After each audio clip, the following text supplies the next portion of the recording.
Bismillah, walhamdulillah, wassalatu wassalamu ala rasulillah. Amma ba'd, assalamu alaikum wa rahmatullahi wa barakatuh. Welcome to another episode of Sending the Community with me, Hafiz Muhammad Umar. And subhanAllah, we are getting very, very close to Ramadan. And just to let our listeners know that this is a pre recorded show, so please do not call in today. And in preparation for Ramadan, one of the questions I've been asked well, two questions I've been asked a lot is firstly, Hafiz, are you leading Taraweeh? Yes, I am, inshallah, bismillah ta'ala. If Allah gives me strength, life, I will be back in North Yorkshire again this year in Ripon, leading Taraweeh there. And our Sending the Community show will continue during Ramadan, but they will again be pre recorded shows. We are recording those as we speak to, inshallah, make sure our listeners stay tuned with the help, support, guidance, resources available for people with special education needs and disabilities throughout Ramadan. And secondly, excuse me, people have been asking me about resources that they can use to teach Islam and Quran to their children, those of Muslim heritage. And to that effect, I'm delighted to be joined by Sister Ferdousy today. Sister Ferdousy, Assalamu alaikum. Walaikum salam. Jazakallah khair for inviting me to the show to talk about this topic. And thank you so much for taking the time to join us all the way from East London. Sister Ferdousy runs a group called Learningvilla, Send Learning Resources, Islamically integrated Send Learning Resources, and she has an Instagram page which is at Learningvilla 2024. Please do follow her, and inshallah, you will be able to see a whole host of resources. They're particularly designed for children and young people with special education needs and disabilities. In terms of our own Ramadan offer here, there will be lots happening both on the radio channel as well as locally in Luton. All the local masajid are, alhamdulillah, very much prepared now for Ramadan. The main difference being that Medina Masjid on Oak Road in Luton is currently going through massive renovations, as most of you will be aware, and Tarawih will be taking place at Crescent Hall on Dunstable Road in Luton, not far from the masjid itself, just on Dunstable Road. If you are somebody who was regularly attending Medina Masjid, you will be aware already. If you're only going for Ramadan, please bear in mind that due to the reservations, Tarawih will be taking place at Crescent Hall during Ramadan, inshallah. So, Sister Firdausi, back to you. Tell us a bit about yourself, please, a bit about who you are before we go into the resources. Okay, so my name is Benajir Ferdousy, and I worked in mainstream schools for 14 years, supporting children with additional needs. Primarily, these children were on the autism spectrum, ADHD, and other various needs. I'm also a mum to 5 children, age ranging from 20 to 2 years old. I am the founder of Learningvilla, Islamic Integrated Resources. So this company, we try and create resources that are accessible for SEND learners but Islamically aligned. And I also run a Muslim Mums support group, which is a non-profit. Muslim Mums SEND support group. So mums who have children with additional needs, it's just to create a community of support. And is that based in East London? Is that online? How does that work? Primarily, I work online. So because one of the challenges of our mums who have SEND children is accessing support physically. So my goal is to provide as much support online for them, remote sessions, etc. And yeah, with my company, I do train maktab teachers and provide workshops for tutors and parents how to adapt the Islamic curriculum. And again, that is online. MashaAllah. Sister Firdausi, tell us a bit about yourself really before going into working in a school. Were you brought up in London? Did you go to schools within the country? Did you study abroad? Yes. So yeah, I was born and bred in London. I did study in Islamic school in London, not just far from here. Yeah, my education background is, I did study in Islamic school and then college, and I do have a BA honors in primary education studies. But yeah, I'm really an East Londoner my whole life. MashaAllah. I've been here and I still live here. I am a Bangladeshi heritage as well. Okay, So mashallah. I We probably have a haven't very been. diverse community in Luton, as you're probably aware. Lots of people from places like India, Pakistan, Bangladesh, Africa, and various other amazing parts of the world. So, yeah, alhamdulillah. And then in terms of the actual role that you went into working as an NHLTA, what inspired you to take on that sort of a role? I think teaching and learning has always been my passion, and I had Mhm. children quite early on in my life. So my son came into my life when I was 20 years old. So it's always So, been a passion for me, teaching and learning. mhm, So after I think around after I had my children, that's when I started working. And you probably being a Senko yourself have noticed, I don't know if 15, 16 years ago, there wasn't much awareness of SEND. So mhm, there was a lot of children who were probably who would be have I don't know diagnoses now, but they were the ones that were struggling in the classroom a lot. So our role was always to support them on a catch up mode, and yeah, and so it requires a lot of adapting, thinking outside the box. So from an early on in my career, I think the head teacher I worked with, she noticed that this is a gift I had. So then we only had this one girl who had Down syndrome in that school, and then she sort of posted me to work with her for the next 2 years, which was something I did enjoy. So it's for me, I think my passion was seeing a child who's struggling rather than marginalizing that child, is to give them as much as support resources so that they are accessing learning. mhm. Yeah, that is so true. I think a lot of the times we as parents or carers of young people with special education needs and disabilities get frustrated and think, you know what, perhaps our child needs to change. Actually, a lot of the times it's the system that needs to adapt and make its offer more accessible to young people with special needs and disabilities. And so long as there is that dialogue and the willingness to be able to meet needs, a lot can be achieved. And it's that can-do approach. You know, within my area for cricket coaching, one of the philosophies we use is looking at ability rather than disability. And as soon as you got that approach, there is so much more you can do. And when it comes to the national curriculum and the offering schools, whether they're mainstream, special schools, etc., there is this legal obligation for schools to meet need of young people with special education needs and disabilities. That is a legal requirement, and EACP is a legally binding document, and schools have by law got to have appointed or have a named Senko to oversee that ASEAN policy. However, things change very, very differently, as I'm sure you will be aware as well, when it comes to places of worship or community groups, because there isn't that legal obligation. Whilst we as Muslims, our place of worship being masajid, have a lot of compassion, empathy with people with SEN, for some reason or another, I feel as though we are not going far enough to meet that need as regularly as we could do for able-bodied children. Take an example of people become Hafiz, for example.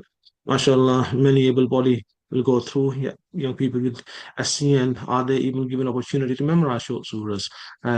We've done a lot of hard work at home with my younger brother and sister, Nabila and Raz, and MashaAllah, they both memorized a number of surahs. That was through a lot of dedication from my parents, from my siblings, my wife, to make sure we are supporting them through that. But from a masjid perspective, I think we've got a long way to go.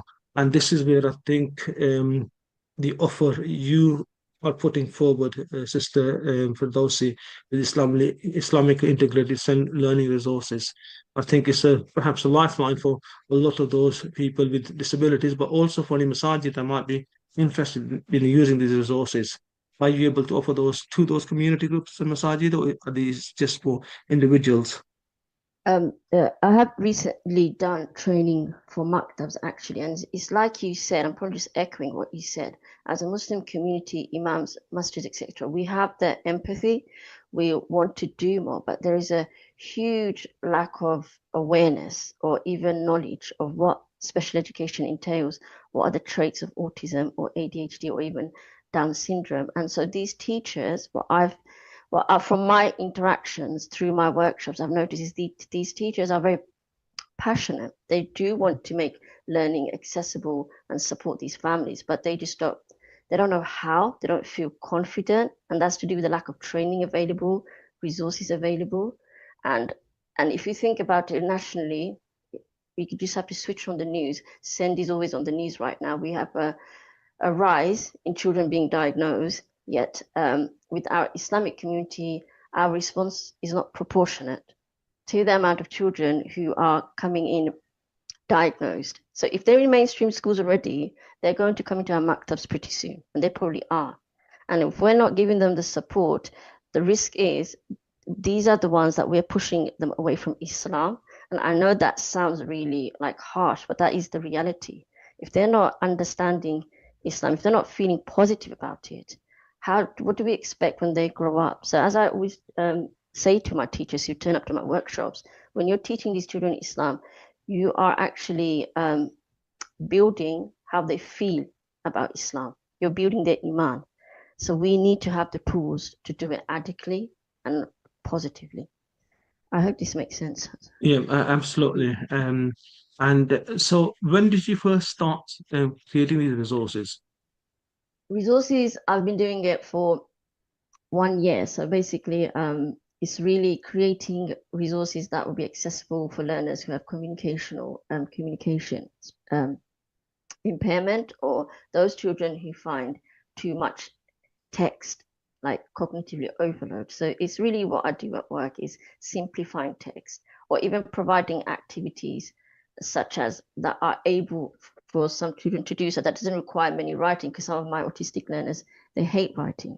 It's simple things like that, or making qaida easier for some students, because some students are on qaida for years and years, and some teachers have asked me, what do we do?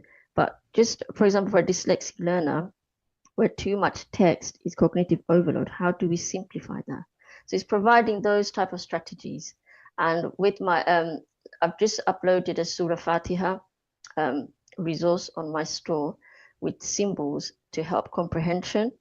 So, because some of our learners, they're not able to access comprehension through text alone. They need the symbols, so etc. And that's something we don't really have in our Islamic institutions yet.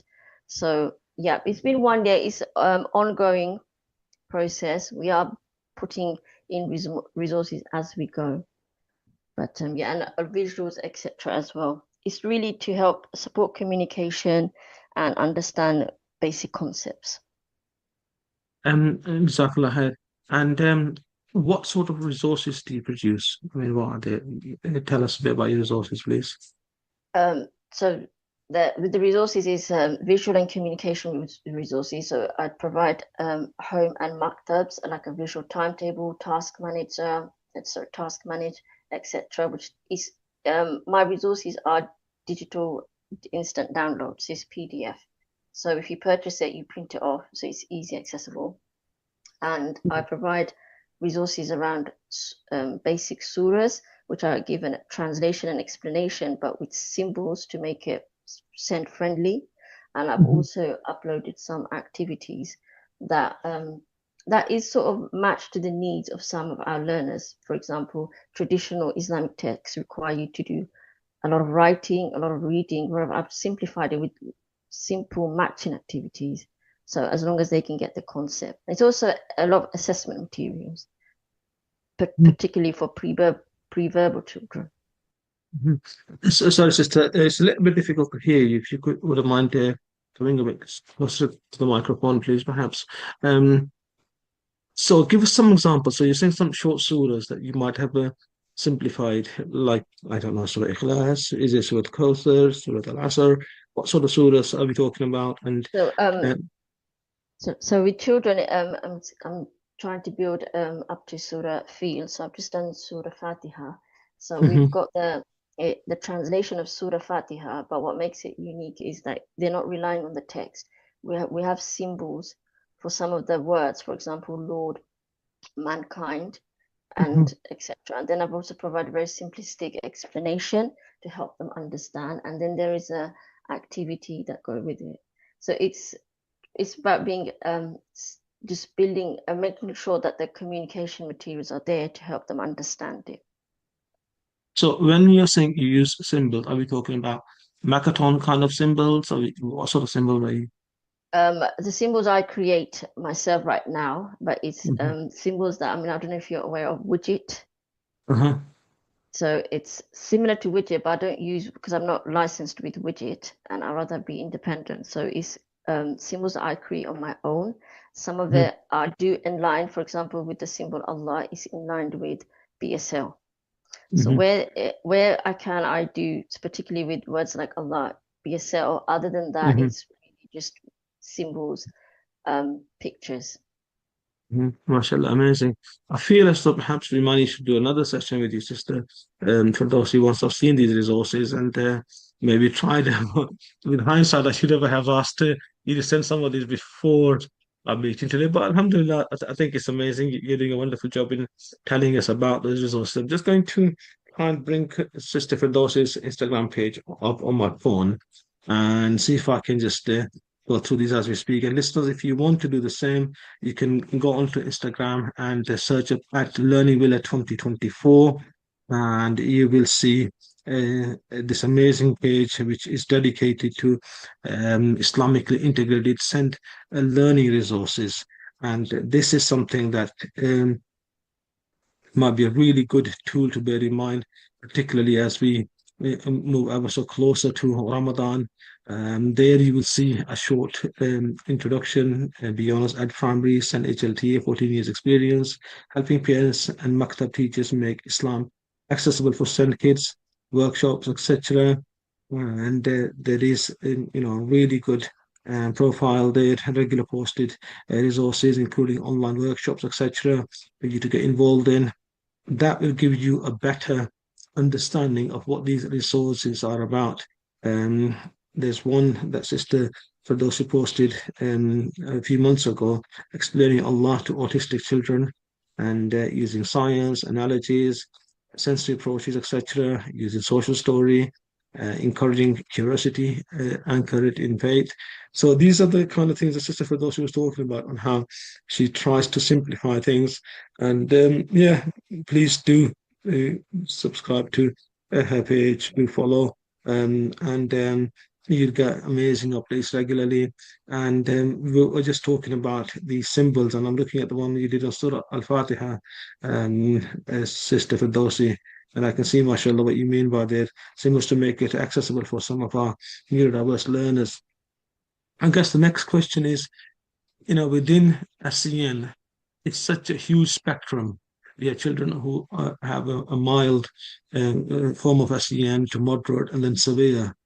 Do these resources have the tendency to be suitable for different types of conditions, or are you at the moment pitching it at one end of SEN spectrum and then gradually we'll work on them? I think at the moment I am targeting those that can read, but just they cannot rely on text alone. They need the symbols, etc., which are more capable students. But my resources, whatever I've started, for example, I started with Surah Fatiha, and the one that Mhm. you have seen on the Instagram profile, there's going to be a simplified version of that coming out next week. So whatever resources we put out Awesome. there, it is going to be simplified. We have all learners in mind. I saw, and I forgot to mention, we also have Ramadan social stories up. So prepare Okay. children for Ramadan as well.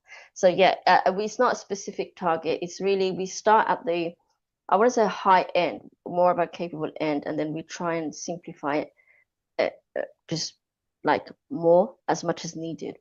So there will be another version of Surah Fatiha coming out next week, which hopefully will Mashallah. be more simplified. So we're trying Yeah. to make it accessible for, and there will be sensory stories as well for our really pre-verbal children who need the sensory input to access the learning. MashaAllah, amazing. I think the key thing, listeners, here is the fact that if you are somebody who is struggling to provide adequate resources for your child with SEN, whether you're a madrasa, a parent, or a carer for a child, it is worth having a look at Sister Firdausi's Instagram page and to see what you can learn from here.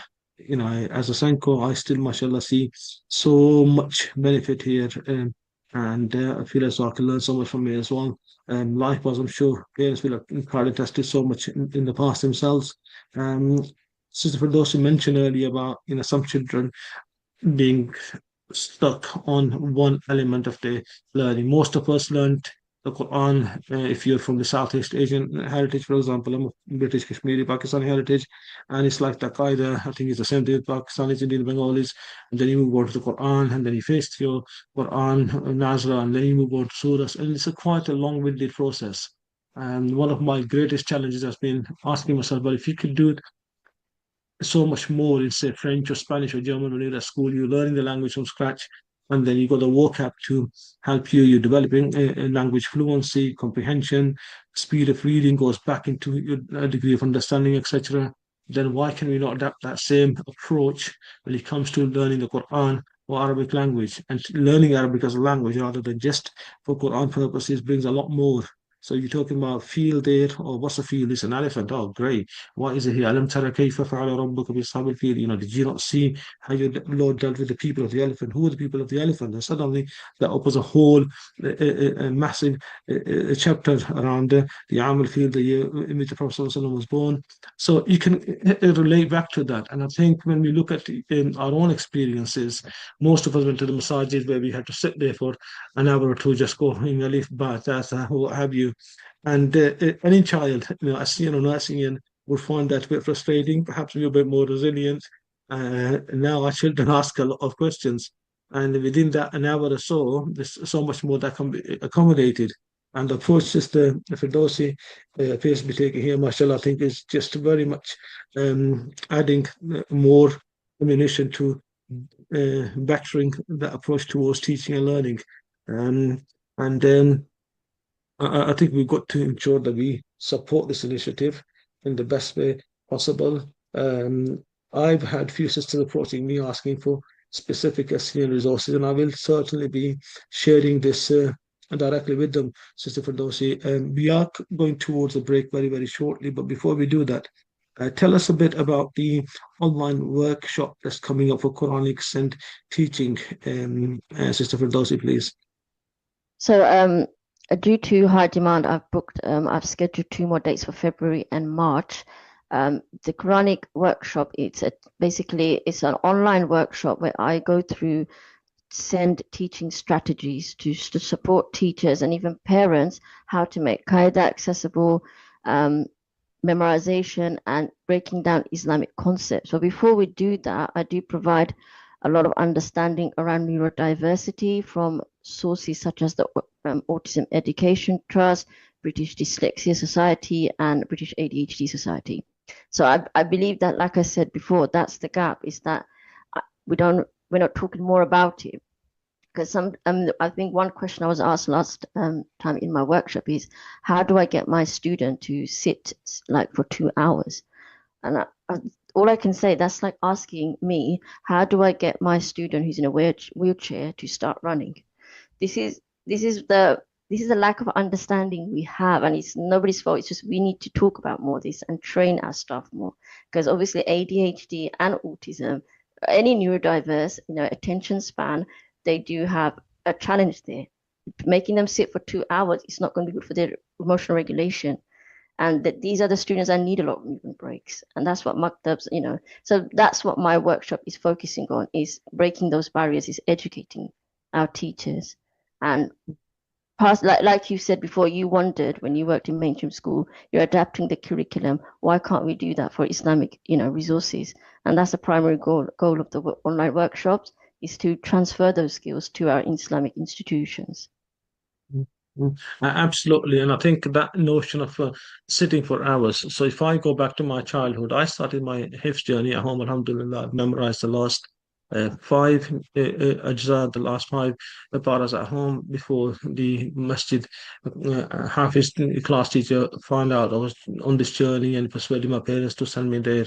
And so I was in year 6, 1991, joined the masjid. So in school full day, to the masjid at 4 o'clock, and we wouldn't be let out until 9 o'clock at the earliest. So 5 hours at the masjid after school. And most of that time, I felt really, really bored because we were just made to sit there, and it was rote memorization. And was probably done within the first 2 hours anyway. And it was just a length of time. And the lesson I learned from that was even too nervous to tell my parents. I felt I'm actually losing a lot of time here. When I become a parent, I said, you know what, I can actually better manage from my experience and teach my children Quran at home. So Alhamdulillah, whilst they went to the masjid to learn the basics, etc. with the Quran journey, we managed to go through that at home ourselves. I am going to pause on that now because we are approaching a short break. Sister Firdausi, please stay with us. Listeners, you are listening to Send in the Community Show with me, Hafiz Muhammad Umar, and please come straight back after this break to learn more about Islamically integrated learning resources. Wassalamu alaikum wa rahmatullahi wa barakatuh.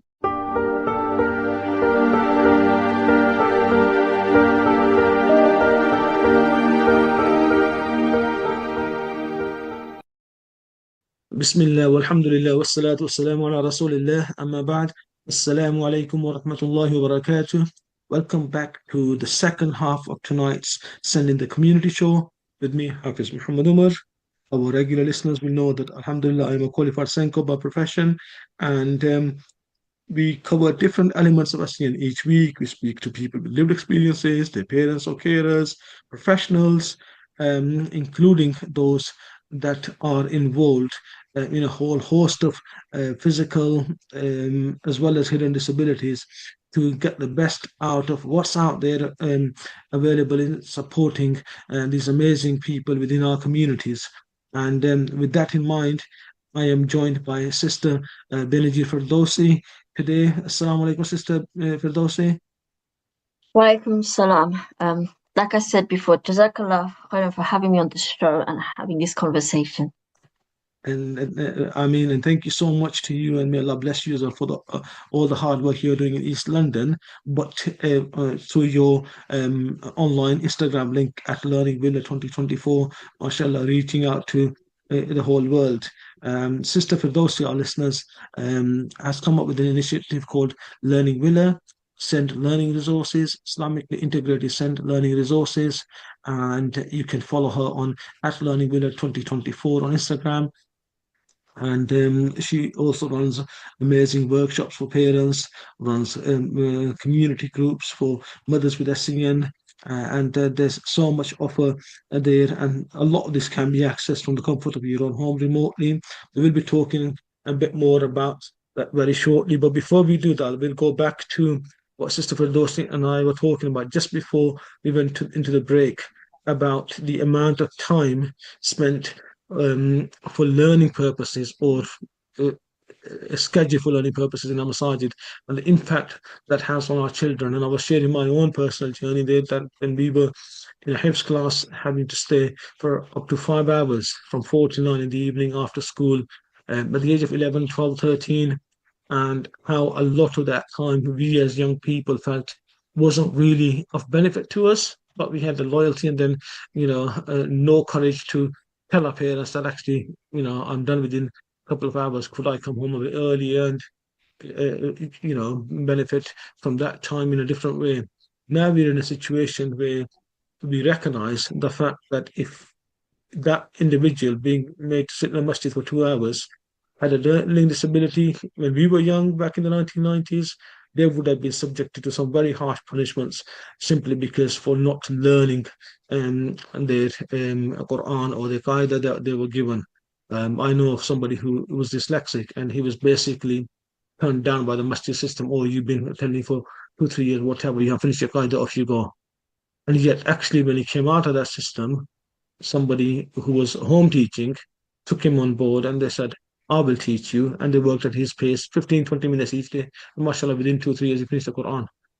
So this is a living example that we came across when we were young. And then suddenly I was like, oh, some of these children, they learn better in a smaller group, or they learn differently when they're given a bit more attention, or better strategies, or a bit more reassurance. And that's what Sister Firdaus and I are going to be talking about now, about neurodivergent children, those that are misunderstood. And I think you did touch on that before the break, Sister Firdaus, about children who can't sit still for, say, more than 5 or 10 minutes. ADHD is a classic example. They are going to fidget, they are going to move around, and they don't need to be told how naughty and silly they are for constantly fidgeting or moving about. We need to change our approach. So tell us a bit about your offer for CPD and training for staff around that, please. So when we do the online workshop, I do spend probably around 30 minutes understanding the common traits and characteristics of autism, ADHD, dyslexia, the neurodiverse family, because in order to support these students, we need to understand, like, yes, they're going to have sensory differences. It's going to be a struggle for them to sit for 2 hours.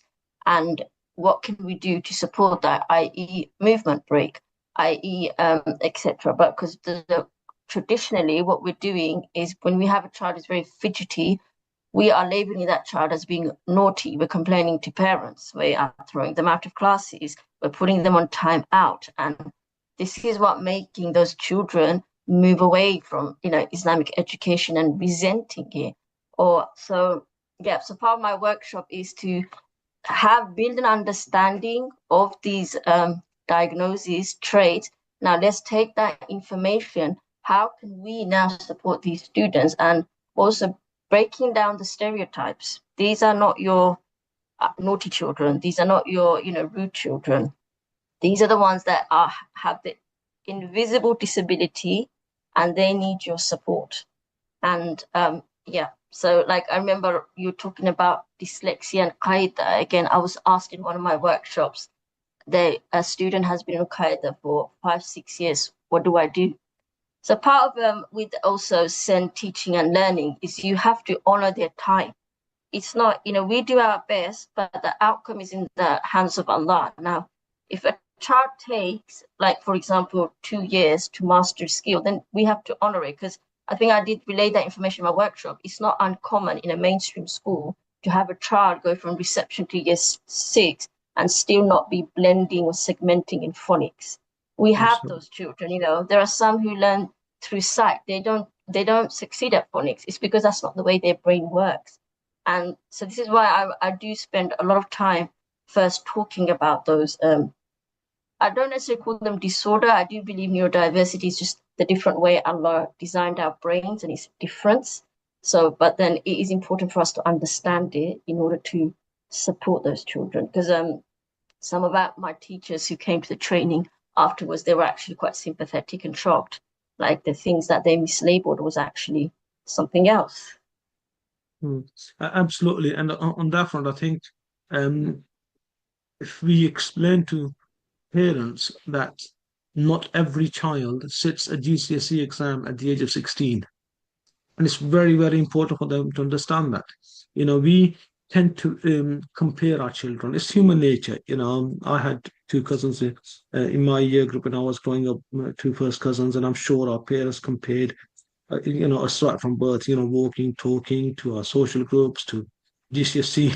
It was interesting, no competition and no pressure. You got your masjid, then you got your GCSE, then you got your cousin to worry about. Whereas we were, alhamdulillah, quite relaxed about it within us, our little group of trio, and want to first as about outsmarting each other, more about enjoying the experience.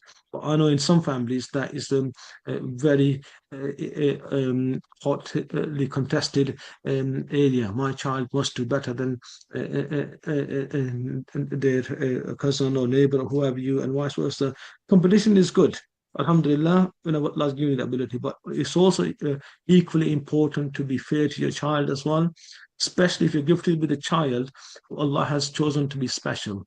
If they are special, you've got to understand the fact that there are limitations, and you've got to honor those limitations, and again, look at their strengths rather than everything isn't about academic ability in STEM subjects. Some people are brilliant with their hands, and others might be amazing in other ways. So when it comes to GCSEs, for example, this is what I think a lot of our parents of certainly diverse places like Luton don't realize. that not everybody does GCSE. A small proportion will do entry-level qualifications or level 1 or level 2, which are below GCSE level. And some at the severe end of the spectrum might even just do life skills at the age of 16. So we got to be able to understand that. If we take that same concept back into our masjid system, so more children are expected to start masjid the qaida by the age of 5, perhaps by the age of 6, they completed the qaida. By the age of 7, 8, they completed the Quran by looking on average, and then if they are, going to be hafiz age 12, 13, 14, whenever, fantastic. But it's also okay for somebody who might have started the qaida at the age of 5 or 6 and not be compared with their sibling or relative or neighbor, who have you, and simply because they progress along and the other child hasn't. Look at their strengths. What is it that they're better at? And then rather than this being a vertical expectation, make it horizontal. So if they are taking a little bit longer on the qaida, I try to teach them the vocab to go with it. So Alif, Allah, what is Allah subhanahu wa ta'ala? I was discussion about that, and then words from the Quran, Ba for Baqarah, what is a Baqarah? It's a cow, what does it do, etc. Why is it significant in the Quran? Why is the surah called Baqarah? And then, Alhamdulillah, before you know it, actually you are enriching their vocab, their understanding. And if you feel that they are real struggles with the reading, we know, as you mentioned earlier, Sister Ferdousy, that with phonics, for example, some children might not be able to master them. And it's okay. You go to a mainstream school and you have children who are struggling with reading. You go into a special school for children with motor learning difficulties. We got one here in Dunstable, where children actually at their secondary age group but following the primary curriculum simply because of their ability, and it's perfectly okay, alhamdulillah. So why can we not change that approach and that mindset ourselves to understand the fact that they are making progress, and let's be celebrating that. And an example I could think of is one of my nephews, mashallah. He's done a lot in life. He's an accountant now, and I remember when he did his GCSEs, all top grades. And there was a young man I was teaching at the school I was working at the time. He was same age as him. He did pre-GCSE entry-level qualifications. And before he left school, he said to me, I'm starting my own business as a gardener. And I wanted to know, I said, okay, you know what? I've got loan in my garden. Come over, please. Do that for me and I'll pay you for it. And I got my nephew to go outside and assist him. So they're both the same age. One young man is on the spectrum for autism, not even able to sit GCSE qualifications. The other one, very good at STEM subjects. And whilst my nephew's trying to navigate around tiny little areas of the garden, seeing a spider, how am I going to move that out of the way? There's a few ants here, how am I going to deal with them? The other lad had cleared half the garden within 20 minutes. I was like, Ya Allah, look at this now. If the parents are really taking a pride in their child doing well in the GCSE exams, come out here and there's a skill here. And this young man, he might not have got great GCSE grades because he didn't even do them. I don't think he did them at the age of 18. But mashallah, Allah had given him a strength in his hands where he was making a living, and he was earning a good amount on a daily basis by the time he got to age 18. So alhamdulillah, we've got to be able to value and celebrate that rather than thinking, there's only one route. And now there is a growing number of opportunities for apprenticeships. In fact, just last now looking at in Leeds, I've got one coming up in February. In fact, by the time this show is played, we will be halfway through February. But over 100 exhibitors under one roof, and all apprenticeships from level 1, which is like pre-GCSE level, level 2 is GCSE level, all the way up to level 7, which is postgraduate. These apprenticeships. So there is a real a sense of opportunity out there. What about an apprenticeship perhaps in becoming an alim? Have you even considered that? Definitely. Yeah, I think that would be amazing. And it's like what you're saying, like some of my dyslexic learners, they struggle with qaida in terms of putting letters and the harakat together. However, they've memorized a large portion of the Quran because they've got that fantastic gift of memory. And also, we've got to understand if someone is autistic, ADHD, or dyslexic, etc., these don't go away. Because I have a friend who's a sister. She's got 3 kids. To this day, she struggles with tajweed and reading. However, she's memorized the Quran. So these challenges won't disappear as they get older, and we have to adapt our mindset, our understanding and strategies, and work with the child, not against the child, to foster that. This is why in my workshop this time around, what I try to do is include the voices of neurodiverse learners. I want their experience in the workshop to educate the masses, the teachers, because I do think it's important to hear from them what their experiences was like, what in Maktab's Islamic institution, but also what they found challenging in accessing Islamic learning resources. So I do appreciate those that have, last time round shared the experience. It was very valuable when it came to training. Absolutely. And I think beyond that, we also need to remove those labels. One of the worst labels I've come across for neurodiverse children or adults even within our communities is the word pagal they use sometimes. And I was a bit like, as all these Yes, stupid. And that is so offensive. And in our mother tongue, in Pahari, sometimes they call him Jalaya, which means, oh, he's just, not quite sane. And again, I have a friend who has been referred to like that because he has a learning disability. And he comes up and said, Afasi, why do they call me that? And how do you even begin to explain to the young person the fact that these people actually say them mockingly and then they need to be educated? There's nothing wrong with you. There's something wrong with them that they feel as though they have to marginalize you and refer to you as though you're not good enough. And there's a sister locally, mashallah.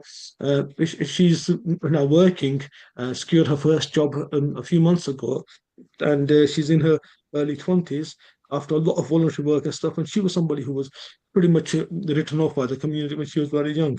And it wasn't until somebody sat with her and I said to her, you know what? You're not pagal, you're not stupid, you are amazing. And that's the first time she heard it. She's like, actually, is that the case? She said, yes, I will help you, I will support you. And she was a TA who actually got quite attached to her. And she said, don't you ever let anybody tell you that you're not good enough. You will get through these challenges. And mashallah, the rest of the history now she's become a public speaker. So going back to people Oh, with lived mashallah. experiences, their voice matters. And last year I was invited to speak at a local event in Luton, and that young lady was also invited. And mashallah, she spoke in front of a couple of hundred people. And this is somebody that the community was thinking, oh, yeah, yeah, she'll never get anywhere in life. But with the correct scaffolding, support, reassurances, Alhamdulillah, she's been able to achieve so much. And we've got to make sure we cater for those needs. And within our Masadi system, I think we just need to tweak a little.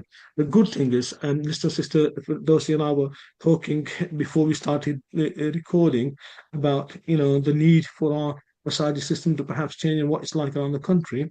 But Alhamdulillah, in different parts of the country, there is a lot of hard work being done. I mentioned Madrasa Jannah in Blackburn, for example, absolutely amazing. And in Leeds, they've had this CBT therapy running around this time last year. They introduced it for Muslims going through mental health crisis, and they set up an amazing program liaising with Leeds Grand Mosque with a couple of sisters who are, mashallah, qualified psychologists or psychiatrists to work around the challenges of mental health.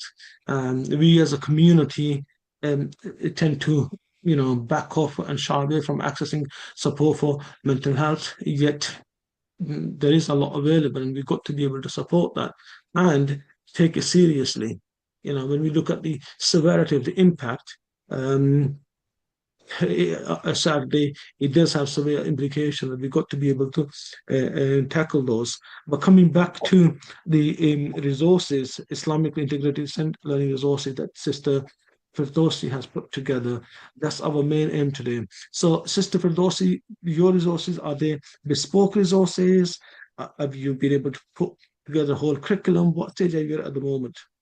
I'm working on, at the moment, I'm doing, because there's so much to cover. At the moment, I'm sorting on communication and the surahs, because I'm quite passionate about tadabbur, understanding the Quran. That's one of my passions. I'm trying to prioritize putting the first 10 surahs in a pack first, and then I will try. I am working on a sensory Islamic curriculum, I do need to train people on Islamic sensory stories first, and then try and build a sensory curriculum that tailors to children who have sensory needs. So yes, our initiative is that we are going to expand our curriculum, resources based. We will build curriculum that's sensory. We will increase Quran, Seerah, and prophetic stories, but it is work in progress still. So do make dua for us that we, in time, inshallah, Allah gives us barakah on this path. And the workshops at this, obviously, like I said to you before we went on our break, right now, it's also giving the tools to the community. Because, there is, like I said, there's a huge lack at the moment. So the workshops are sort of giving the tools to the community, the maktabs, to be independent. So now they go out there and utilize those skills and support the learners. And inshallah, we'll take it from there. Amazing. And so your workshops, you said you got one in February and in March. Yeah, I've done 2 dates so far, because every time I go through workshop, I keep getting messages when's the next one. So I've scheduled 2 more dates. So there's one in February and there's one going to be in March. And yeah, so that's again remote, online, Quranic sense strategies, and we'll be basically training on what we've discussed so far. Yeah. What are the dates in February and March, please? February the 12th and March the 26th, both are on a Thursday, 6 p.m. Okay. So Okay. you So have now, as this is a pre-recorded show, we are aiming to play this on Wednesday, the 11th of February, inshallah. So listen, if you're listening now, and it is Wednesday, the 11th of February, then really it's the next day. It's tomorrow, Thursday, the 12th of March. Sorry, 12th of February. Thursday, the 12th of February is the first of those 2 workshops. And how can listeners join that? Tell us, please.